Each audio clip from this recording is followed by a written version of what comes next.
everyone, and welcome to Encore at Illinois. And today we are having guests from one coast to another and in between.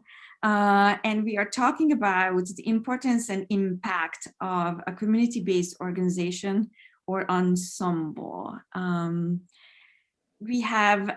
asked my guests before we started this recording to introduce themselves. So that's where we are going to go next. But I just wanted to tell you all that Dr. McGill is going to join us at one point. He's in a class.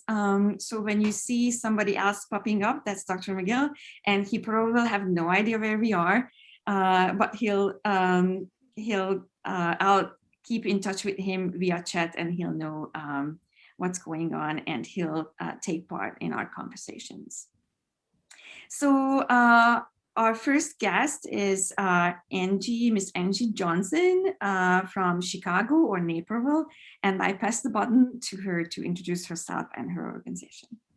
Hello, everyone. First of all, I just want to say I'm so honored to be on the screen with these wonderful people. So thank you for the invitation. Yes, I am with Young Naperville Singers. This is my 22nd year, I believe, as a director, and my 14th as artistic director. Before that, I was in the junior high, middle school choral world for about 8 years. Stayed home with my family and fell into this children's choir thing, kind of happenstance, and fell in love with it and stayed ever since. So Young Naperville Singers, currently we serve grades 1 through 12. We have about 350 singers this year, which is about 80% of our normal capacity. So we're celebrating. We feel like that was a good solid retention with COVID happening. We have 10 choir ensembles. We serve 13 different communities. So what started as Naperville centered has become very regional, which we're excited about. We have an artistic team of about 14 directors and accompanists, and our office administrative team, and they are strictly administrative. We have a team of 3 in the office. What we do not have is an executive director or fund development director. So we have a very active working board and a lot of us sharing the executive director hat. So that's in a nutshell who Young Naperville Singers is.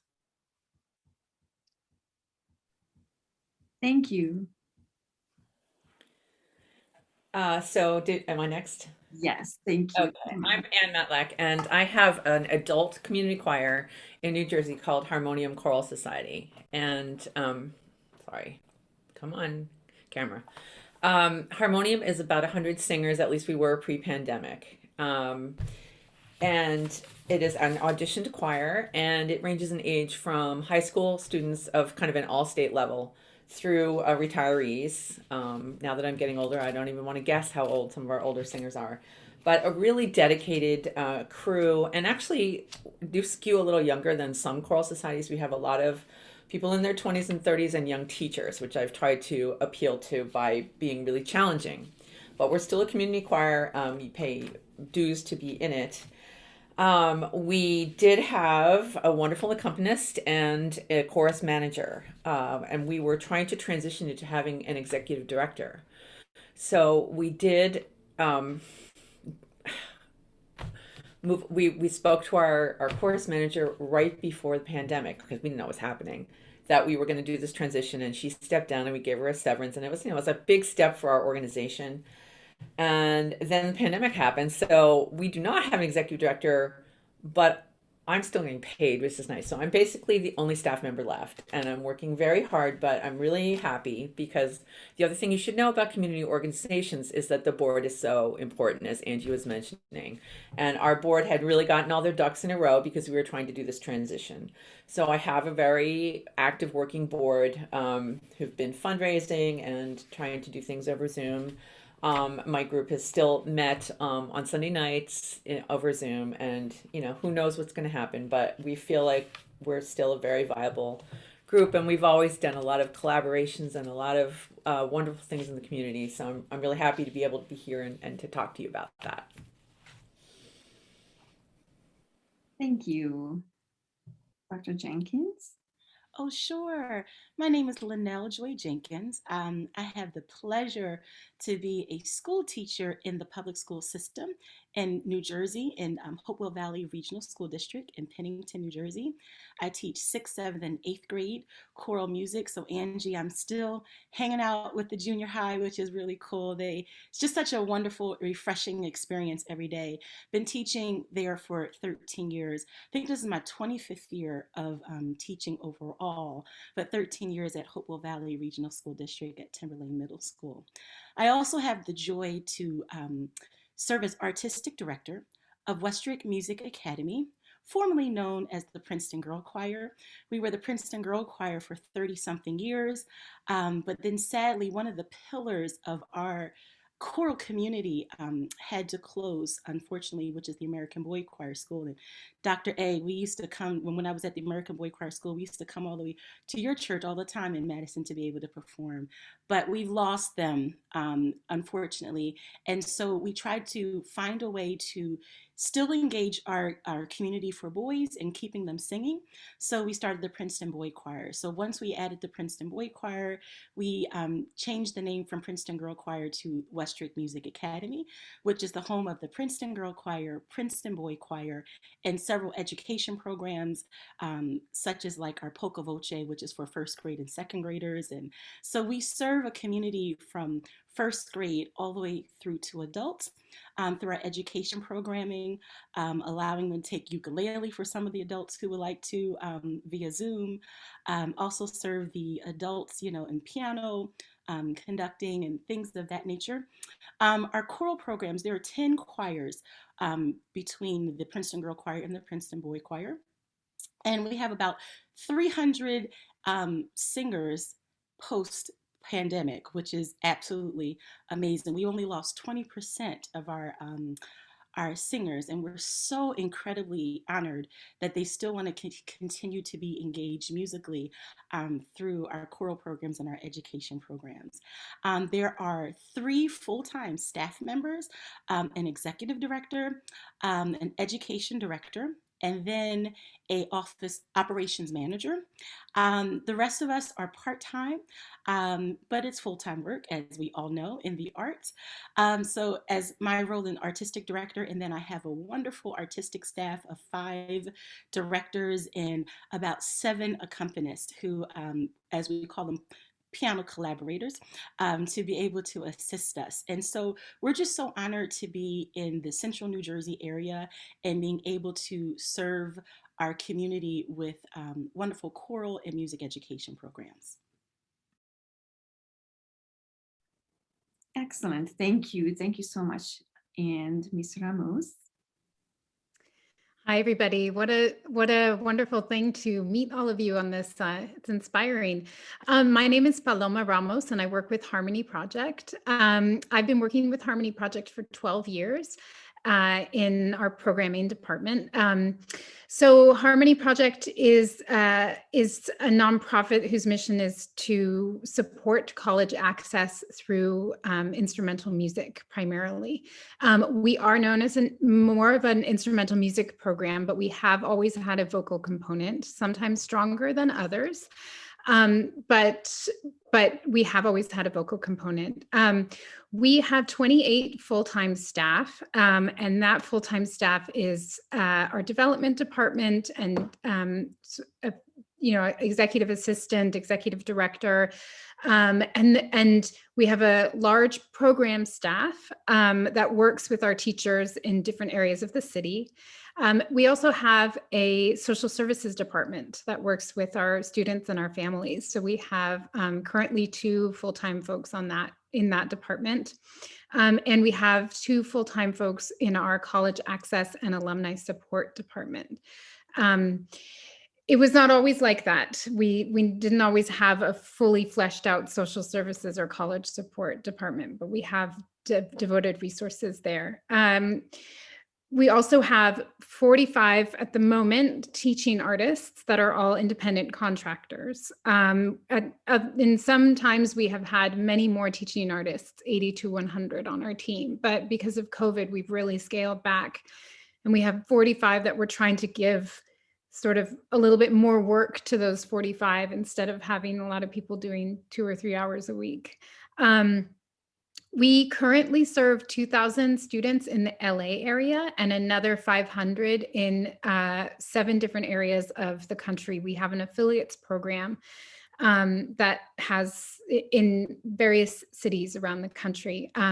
We had about 2,800 students a year ago. So we have lost a lot of students, mostly to the digital divide and just, a lack of parent support and students really needing to show up for their families in a way that really isn't possible for them to continue with us. The students that we serve it's ages 7 through 17. We do have some parent programming as well. Since we're a community program, and I think probably we'll speak to this, we can stay with students their whole childhood, which is fantastic. And it's something that schools don't really have the benefit of doing. So we get to know, and we have siblings and everything, so we get to know families throughout the whole time. We are a scholarship-based program for under-resourced communities. So before, everything is online right now, and so everything's kind of one big program. But before that, we were in 12 different areas of Los Angeles. Far north, far south, south central, Pasadena, different areas that we identified as needing our program, needing access to instrumental music. We have before COVID, we had about 15 large ensembles because their instrumental ensembles we're really only doing kind of one large instrumental project virtually, and everything else is group classes, private lessons. We do have some chamber music ensembles and stuff like that. So that's a little bit about Harmony Project. You going? Excellent. I am so honored because all of your organizations and all what you've already said are just fantastic. Everything is really wonderful. And I wanted to say really quickly that we try to include youth and children's choir organizations just as well as adults, community, and instruments and singers. So everything we can cover. Some of the questions we are going to ask are ensemble specific, a very few only. Most of these questions our students asked can be answered by most of you though. So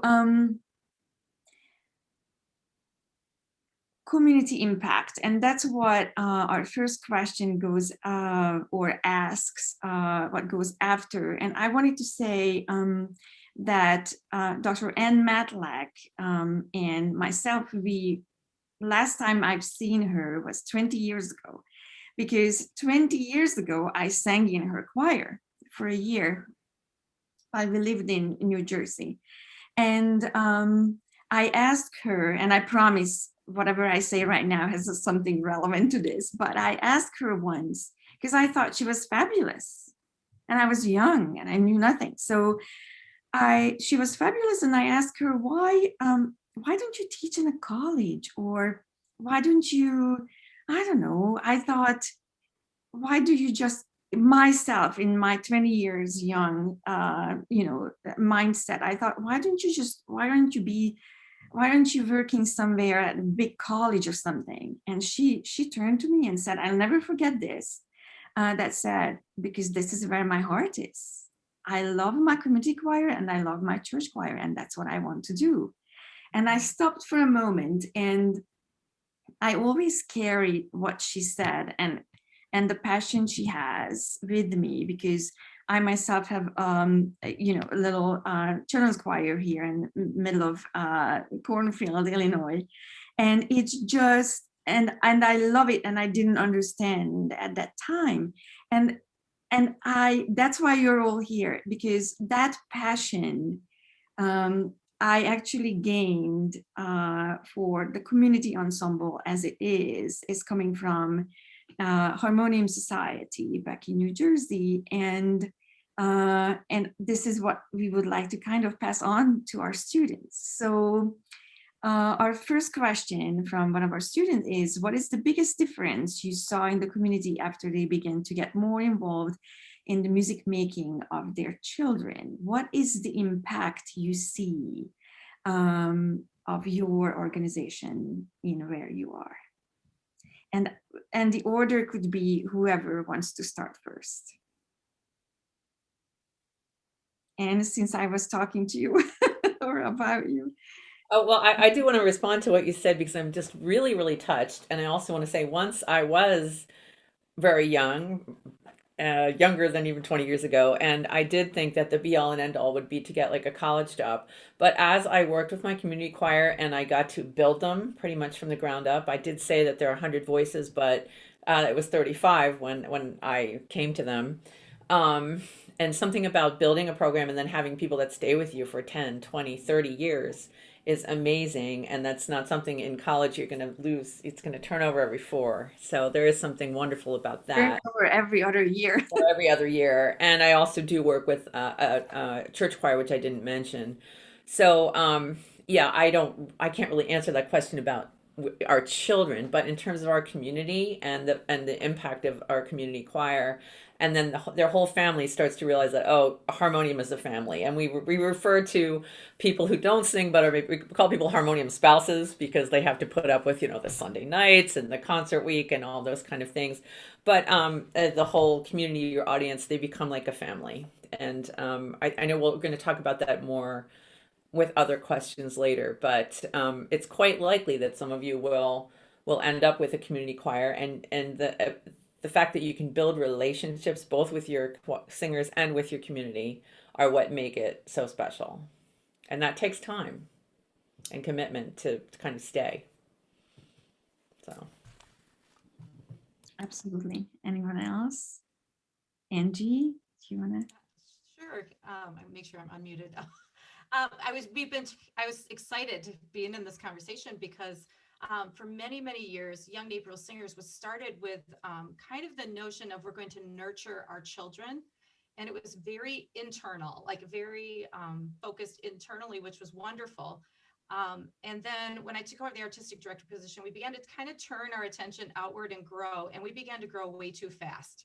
Where you're starting to outgrow what you can sustain in terms of facilities and everything. So we had to strategically pull back a little bit, no more going into junior highs and recruiting, Angie. You need to slow down. We can't manage the growth. And so again, it kind of turned a little bit more internal in our parent communities and creating that family and student leadership. And there's just so much that goes into that. And when singers leave, I always ask them, what is it that you loved most about this? What is the impact? And some of them sing in very high-powered high school programs. So why are you here when you sing at Nico Valley High School, for example? And they will always say, they'll share the music, the challenges, the opportunities, the staff, but it always comes back to the community. This was my home. I felt like I belonged here. I could be myself here. And the new one that's been surfacing a lot in the last few years is it's not competitive. And I find that interesting that answer is coming more frequently now when we survey them, that this is the one place where I don't feel like I have to compete to belong. And I love that. But I just came out of we're in strategic planning right now. And we feel like our organization is one of the best kept secrets in the worst possible way. And that we need to find a way to continue to connect with the community so they know what's going on.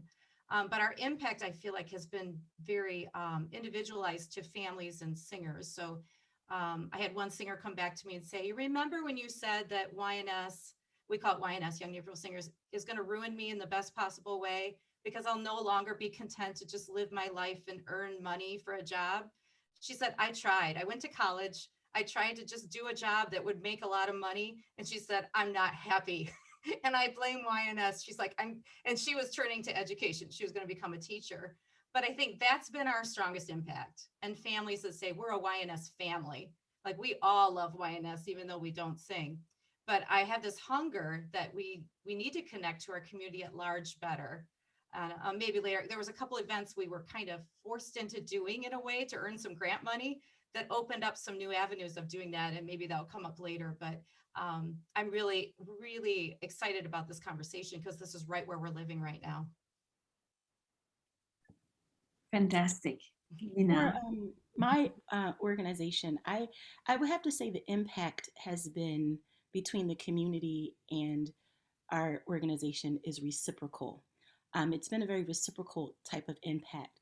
My predecessor, Jan Westrick, who started the organization in 1989, the Princeton Girl Choir, is because she was impacted by the community, particularly the American Boy Choir School. In the little small town of Princeton, you know, we have Westminster Choir College. At that time, we had the American Boy Choir School, several professional choral ensembles, and several youth instrumental ensembles. And so when my predecessor, Jan Westrick, attended one of the national choral conferences of the American Boy Choir School, she just thought there has to be something, the equivalent or the same type of experience for young women. And where is that? And she found the answer in starting the Princeton Girl Choir. So that impact was because of the choral community and a need to have a place for young women to build strong bonds between each other and with the music. And then along those lines, you know, 30 something years later, there is that still reciprocal, because now we're still impacting our community in a variety of different ways, partnering with, you know, our local colleges to do a performance or to do webinars, something similar to this, or to invite college students to work with our choirs to gain an understanding about who we are as a choral organization. And so it's really a wonderful reciprocal impact that we're very fortunate to have in the greater Princeton area, to be able to have such a strong pillars of music. And if that's not enough, then you're in between Philadelphia and New York City. So, and then that kind of impact continues to grow. So you know, it's really wonderful to have impact on us from others, and then to continue to impact others through the concerts we offer, the workshops we offer, the different type of programming we offer, and then also just to be able to celebrate the voices of women, particularly when we started, because it was always either a boy choir or a college choir or SATB, but the treble voices weren't always so embraced. So I think that was one impact we have had on the community, to celebrate what we're able to accomplish musically in our artistry as young women. Thank you. I was going to say something similar to Dr. Jenkins. We've tend to always look at our impact as also as an exchange, really, of communities. And you know, I think on an individual level, the impact that we try to have is just to really create another opportunity for joy and pride to happen within a family. And with, you know, a lot of our families,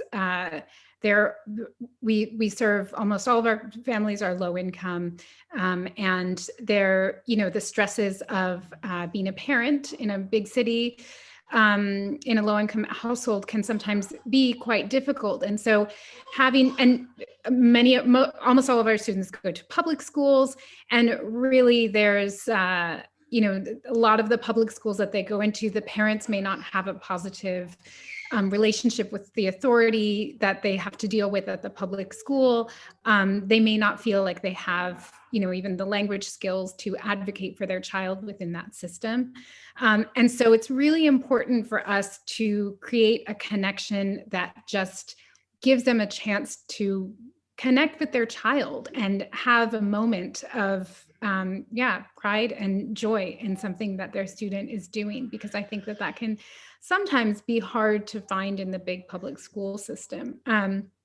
The biggest thing that I thought about actually, though, was for a long time I was the program manager at our program, at our largest program that was in South Central Los Angeles, and it was a partnership with the LA Philharmonic and their Youth Orchestra of Los Angeles program. And that's a very orchestral program, very classical. And we had a lot of students at the beginning that had been in mariachi programs in their church, or were in like Oaxacan bandas, so real Mexican style wind bands.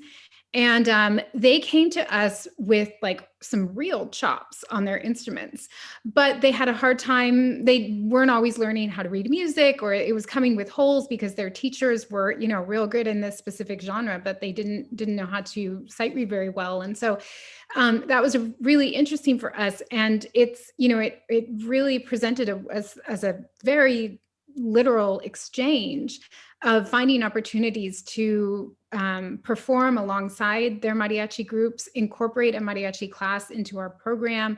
Same with the Oaxacan bandas, just to literally say, okay, you know, I don't know how to play. I don't, you know, teach me about banda music, because that's hard. Like playing that music for hours is hard.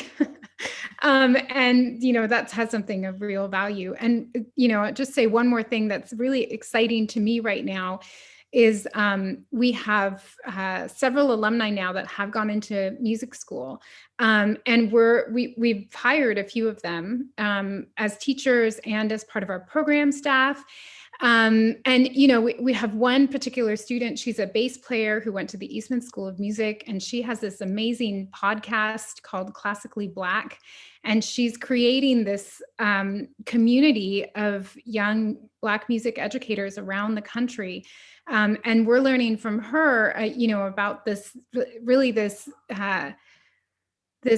community that's really having some important questions for the classical music community about, you know, how do we champion Black creators within this community. And it's making us think so much about our curriculum and, you know, just making sure we are not doing additive curriculum, but really changing things to the core. So I feel like we learn so much from our community as well. And it goes on for years. So I think that's actually very important as an organization to focus on from the beginning, is how is this going to be an exchange? Because if not, you have a little bit of a danger of going into an area where you're, you know, coming in, you know, with an expertise that other people don't have. And, you know, you want to make sure that you're approaching people with the understanding that they have something else to offer. I think that's very important. Wow, that's fantastic. Thank you all. And in the meantime, we have Dr. McGill joining us from his home office, as we are all there these days. So I think I'm going to skip the next question and broaden the question after that a little bit. Somebody asked, how can musical communities successfully reach beyond their typical audience to share with other communities and cultures? And I see that happening even at our university. We always try to somehow reach beyond the parents who come to our concerts, right? How can we bring in other people, or how can we be part of other people's lives who might not be in a community ensemble of any kind, but maybe we can reach out to them. So I leave it up to you if you would like to talk about programming or how you do that reaching out to other cultures and maybe welcoming them. And Paloma, you just set this question up so beautifully. And what you said in the last little bits of your little answer to the previous question just feeds into this one beautifully. So I don't know who would like to start. Maybe, I don't know, Dr. Jenkins this time? You know, as I listen to that question, the first thing that comes to my mind is, you know, how have I changed? And there's several ways. One of the ways is honoring those who are underneath my, that were within my choral circle.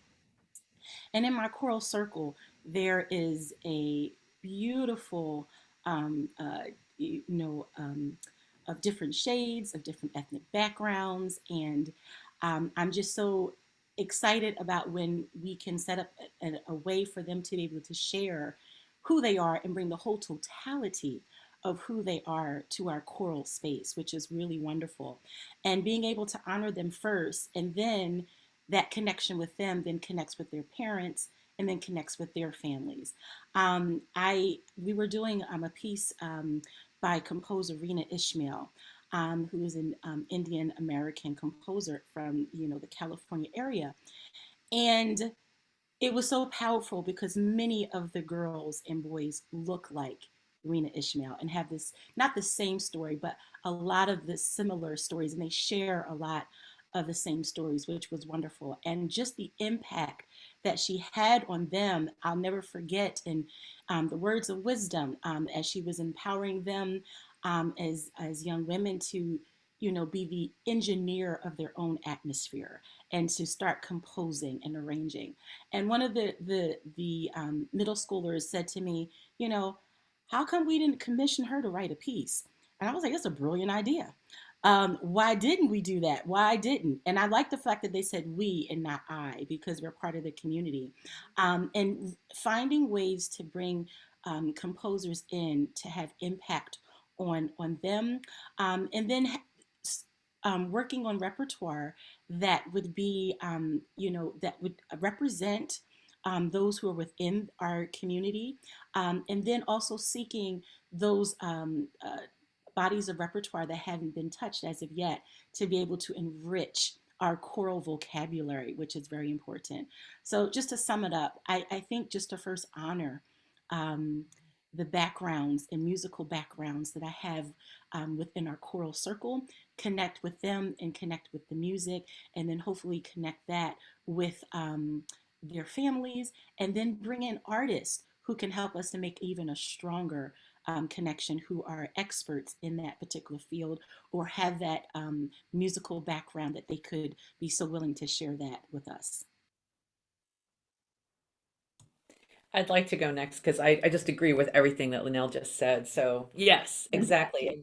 And for me, I mean, I have the most control over repertoire, and for my whole career, going to ACDA conventions or whatever, I always want to go in person to the world music sessions because that's where you need to see in person how it's really being done, get connections of people who could advise you and who could speak to whatever culture you want to do. It's not enough to just try to do a piece if you're not going to really understand it or try to welcome that culture and do it appropriately. I am lucky, as you said, in our choir, we often, I mean, if I'm doing a piece in Chinese, I can just call on someone in my choir to lead us through the Chinese, or through the Hebrew, or teach us the West African dance. I've been lucky enough to have that happen. And I have folk dancers in the choir. So it's so lovely when you can do that.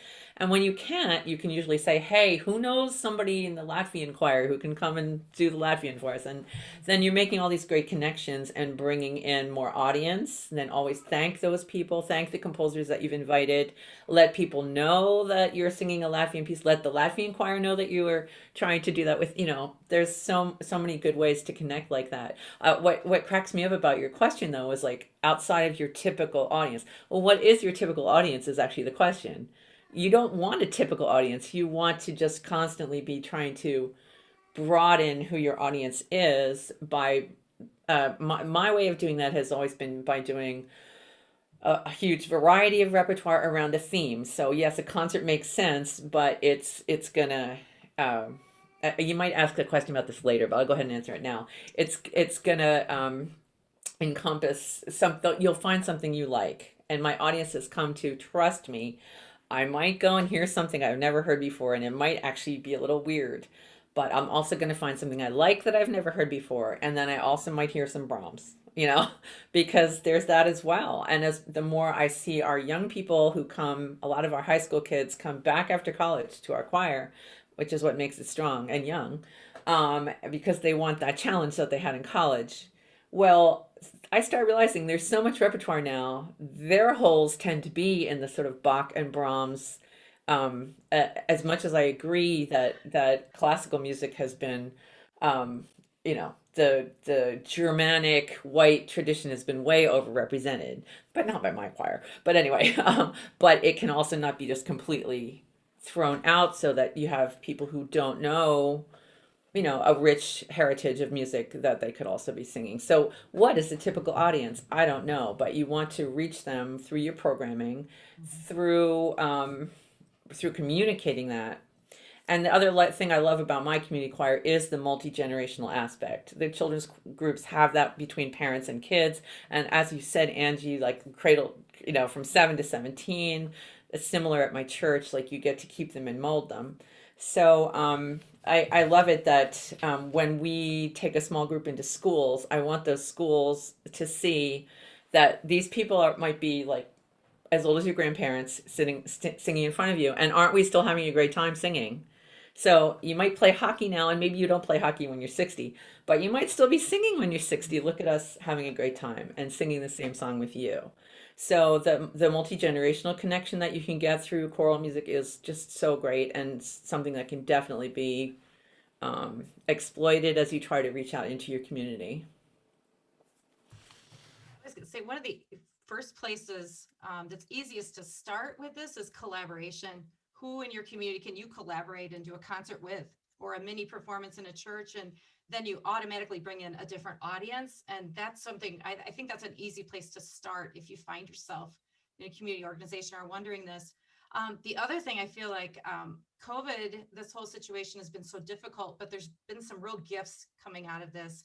And one of the gifts is, we sat on a Zoom the other night with Tracy Wong, who is a Malaysian arranger composer. She lives in Toronto Canada area, but she was teaching us the Malaysian dance that we're doing to this piece that we're studying, and talking about that culture and everything. There's no more any excuses for not connecting to people who are far away, because we have the tools now that we can say, hey, on such and such a date, we're going to tune into Zoom and we're going to hear from Tracy Wong. And before, we would have never had the money to bring her or all of these people to us. And what a gift that's been for them to hear right from that source. And another thing about the whole Zoom experience, we were Zooming with a choir from the United Kingdom and listening to them chat and share with each other about, well, how often do you drink tea a day? Just great questions, and listening to each other's accents. And I thought, these are things I don't want to lose. I want to hang on to these things. And then for me personally, I'm trying to, just as an individual, try to get out and go to my students' things in the community more. We're so busy. It's so hard to do that sometimes, but I recently went to a dance recital for two girls that have sung in our program, sisters. One was graduating, the other one was younger, and they did a 3-hour Indian dance recital. That was it was extraordinary. I had no idea that they could do that. And then we were turning around learning this dance to an Indian folk song, and I could say, hey, Rahini, come up here. You're going to demonstrate this because I know you know how to do this. And she was thrilled to share that. So finding those connections, I agree, it's so powerful. And being able to say, I don't know how to do this. That's okay. I don't know, but I'm going to bring in someone that can and does know authentically how to do this. We want to honor this the best way that we can. But there's honor in just doing the music and experiencing it too.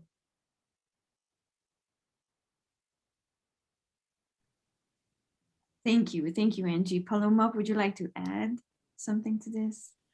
I'll add something quickly. I'm a little envious because I feel like the choral repertoire might be more diverse than orchestral repertoire in some ways. Thinking back to my high school choir, I think we did a lot more diverse pieces than it's a little bit harder for full orchestra, particularly for young musicians, for beginner or intermediate levels, which is something that we are really learning as an organization. I think when you're making those connections, I think it's very important to advocate and compensate where it's due.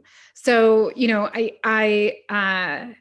it's and really give credit in very intentional ways, and not asking for any favors from another culture to sort of teach us how to do something. I think that there's sort of a history, particularly in instrumental classical music, of elitism and having sort of saying, well, just come teach us this great thing, but maybe I won't compensate you as much as somebody who because you didn't go to Juilliard, because maybe you maybe you have been playing the sitar for 12 hours a day since you were very young, but that to me perhaps isn't the same as Juilliard type of thing. I think there is we as a community have a history of that needs to be really faced. And I think as well, it's very important to look at it as really transformative rather than additive in terms of diversifying your repertoire. So instead of saying, oh, well, it's March, it's let's highlight some female composers. Last month we did a concert featuring some, first we did, a regular concert, and then we had a piece by a Black composer. Like that needs to go away. We need to be very transformative in the way that things are seen as diverse, and it needs to be it needs to replace the way we've done, not just an addition, because it still will feel like that. And I think that communities that perhaps are not our typical audiences, I really want to, say with Anne, I agree with her with that's your typical audience. You want to just feel like you don't have that. That's where the space you probably want to be. So those are the few things that I was thinking of. So great to have you all here. Thank you. I think one of the things that community-based organizations, that's both a challenge and a boon, I think, is probably that you're able to build a different kind of set of relationships with the community. And so I'd love to specifically hear what your thoughts are about how you interact with local governments and how they can support your work, how they do support your work, ways in which you wish they did support your work, just and how you interact with the community in another way than we've been talking about.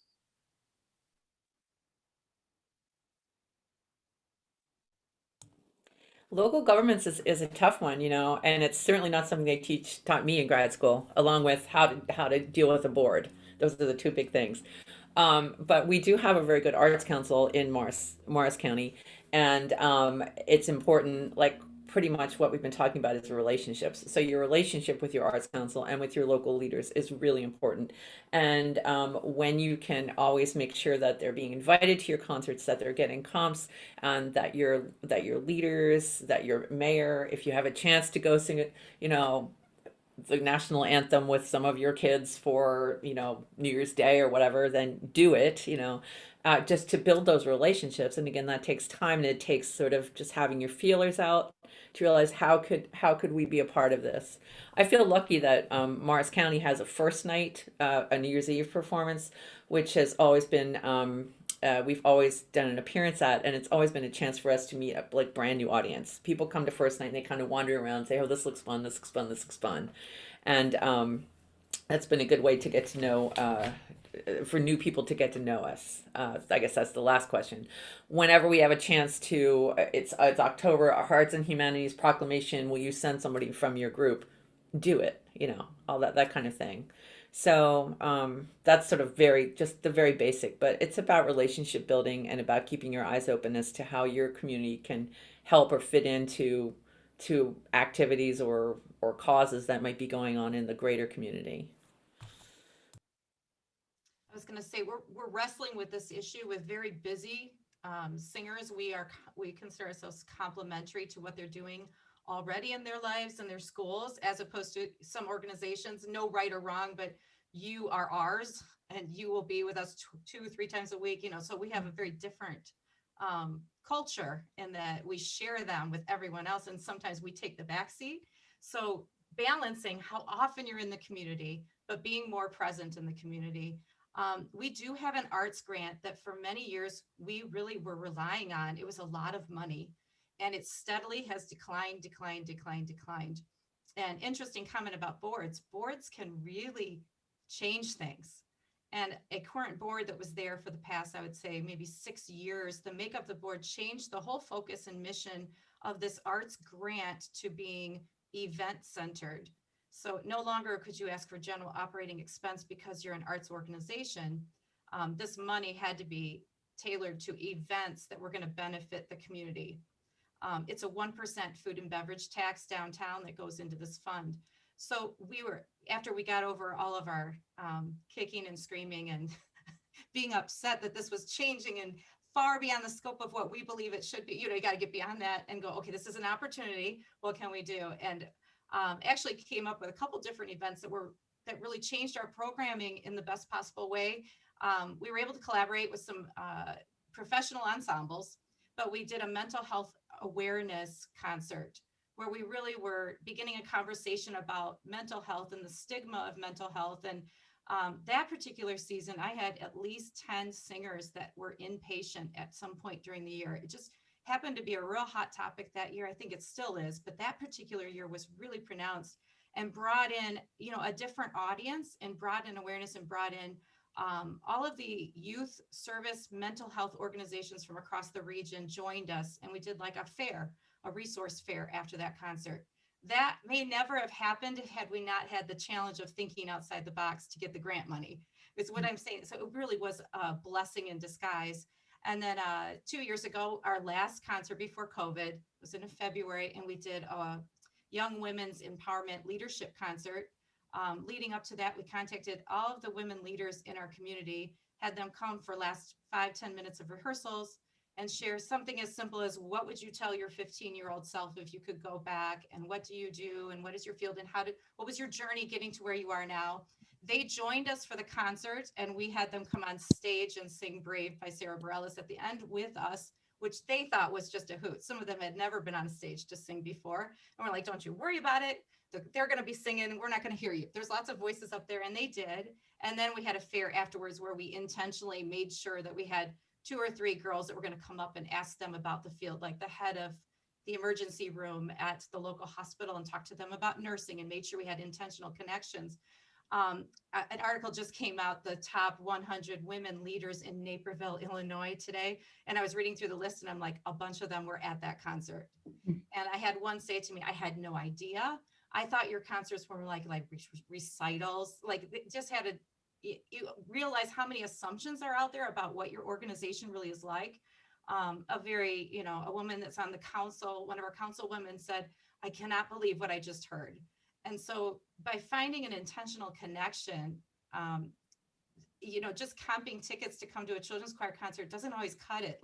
We just don't get them in the doors, but this collaboration seemed to really work. So we're going to be continuing kind of to think along those lines because Naperville is very arts saturated, lots and lots of youth theater organizations, and you name it, it's happening. And so it's very difficult to kind of make these connections. You have to be very intentional about it.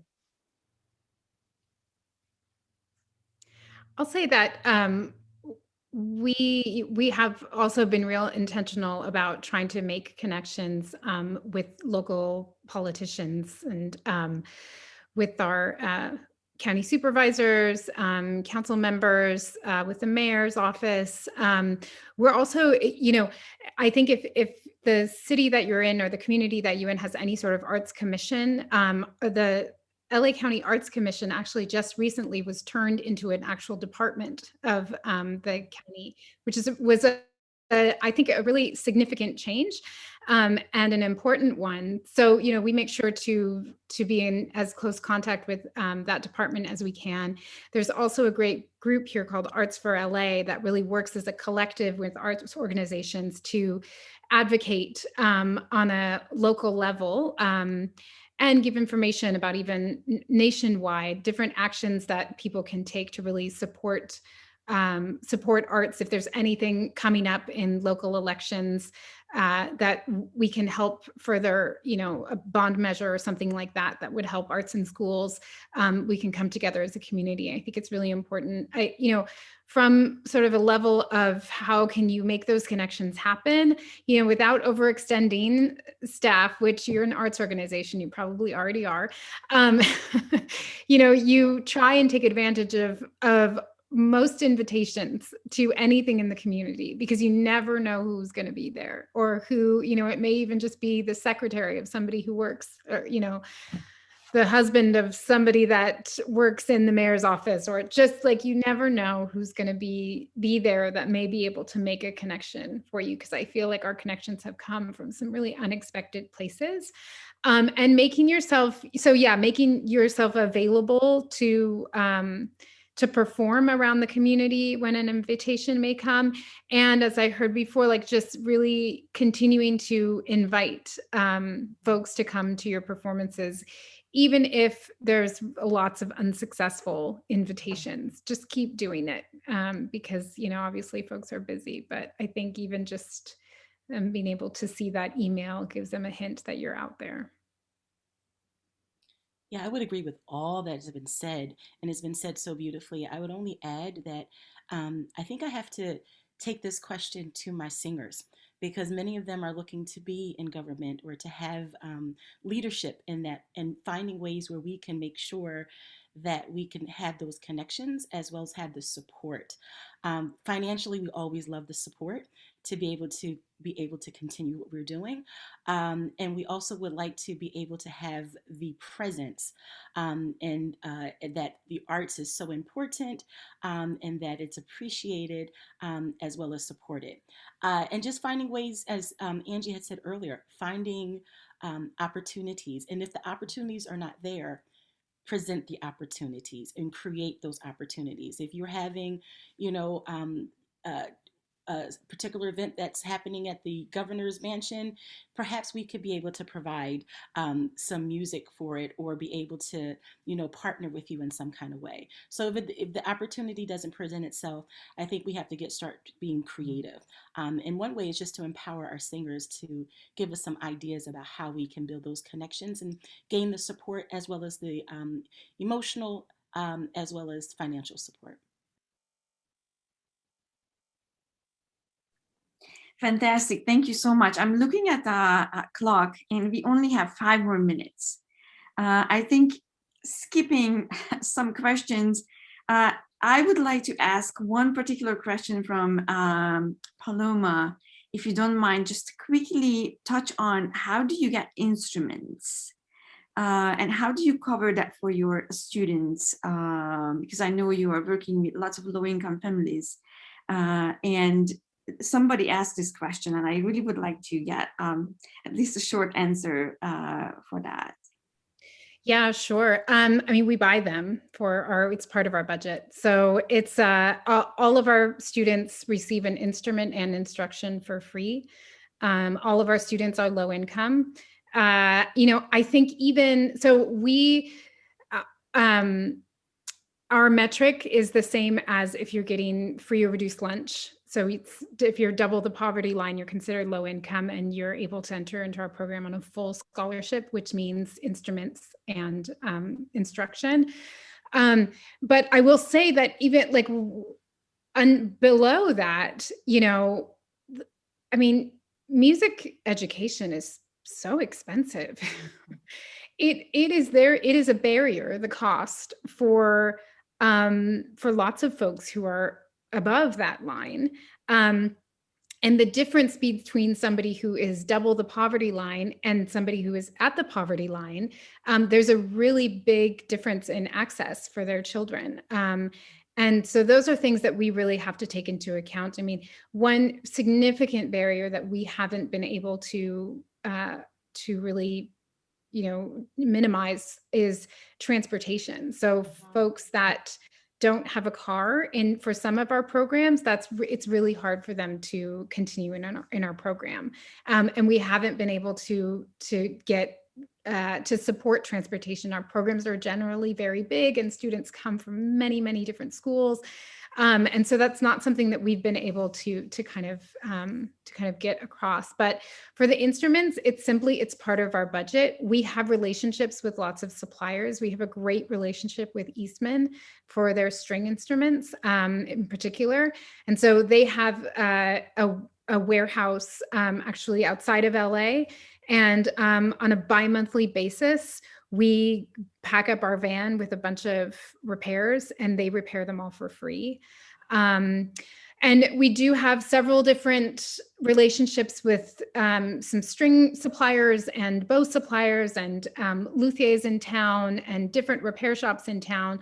But we actually, and I didn't mention this, we have a full-time instrument and supplies person on our staff because it's 2,000 kids that we have to make sure they're supplied. And when we didn't have that person before, I mean, there were times when it would take us a while to get something to a student. And we just really felt like that was, much like if you don't have a teacher, if you don't have an A string, like, how do you practice? So it's really a fundamental thing that you have the right supplies. So it actually takes a lot of effort and work and resources on our part. I can only imagine. And thank you for that. That's very, very interesting. We have 1 minute for a 30-second last minute wisdom for a young musician these days, close to graduation or just graduated. What is your wisdom you would like to share with them about getting involved with a community ensemble or just in general? I would say partner with one. I had an opportunity when I was an undergraduate student to create an opportunity by asking to be an intern with the Trenton Children's Chorus. And Sue Ellen Page, who was the founding director at that time, was like, sure, I don't know what that does, but let's do it. And so in my organization, we call them conducting fellows. And so we have, conducting fellows and college students from, Ithaca College and Westminster or Trenton College of New Jersey. I mean, we are in a virtual world, those are things are able to happen. So partner with an organization, learn it from the inside out while you still have the opportunity as a student. I would echo that. I think you guys have more information about fellowships for singers, but there's a couple, Laundry School of Music, Community Music Works in Providence, Rhode Island, have some really great fellowship programs for young folks that are just coming out of college. And I think that that type of program is going to really benefit somebody at that stage of their career.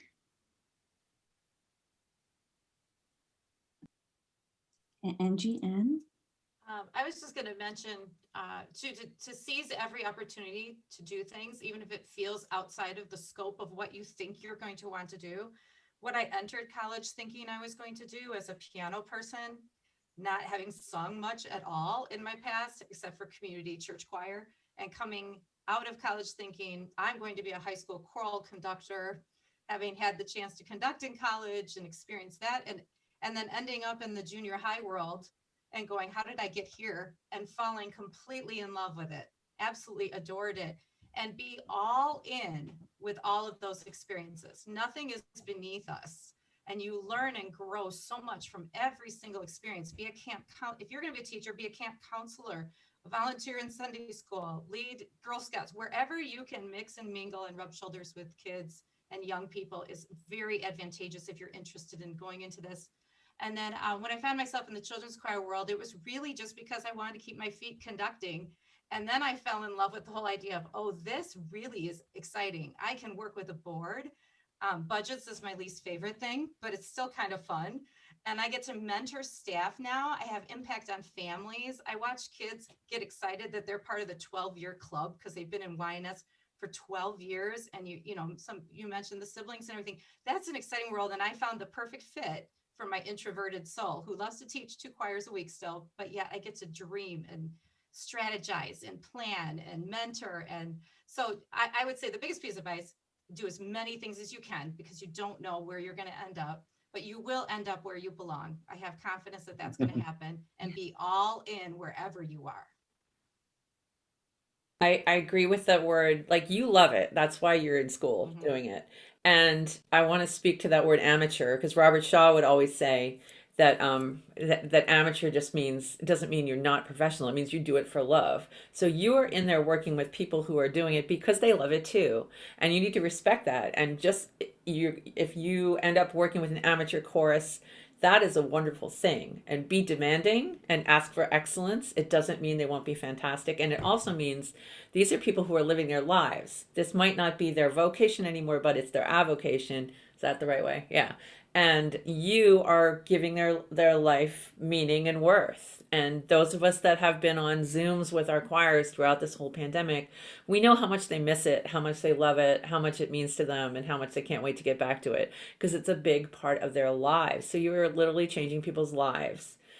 Even though you're not maybe working with the professional whatever, you are working at a level of wonderful music making for the love of it. So that reminds me so much of just, I'm sure it's part of Andrea's presence here too, things that Kodai used to say, that he said the most important thing for a musical culture was not who was conducting at the Metropolitan Opera. It was who was teaching the local village middle school. And I think that's just so true, that if you want to have an impact on the world, this is the way to do it. We just had this conversation with Andrew and some of our colleagues that we are in this midst of, we are trying to diversify our college ensembles, and we just, Andrew and I, like you just said, well, it needs to start in the youth level, when they are little, when they're kids, in the community level, that we bring in everyone, and then it will grow from there. But what you are doing, all of you, no matter what age and what group and what instrument or voice, what you do is so important. And we are so lucky, and we are so grateful that you given this hour to us and to our students, and you shared your experience. And I know we could have gone on for 2 more hours and we wouldn't have noticed. But we appreciate your time, and we appreciate everything you said. And thank you so much for coming on. Thank you.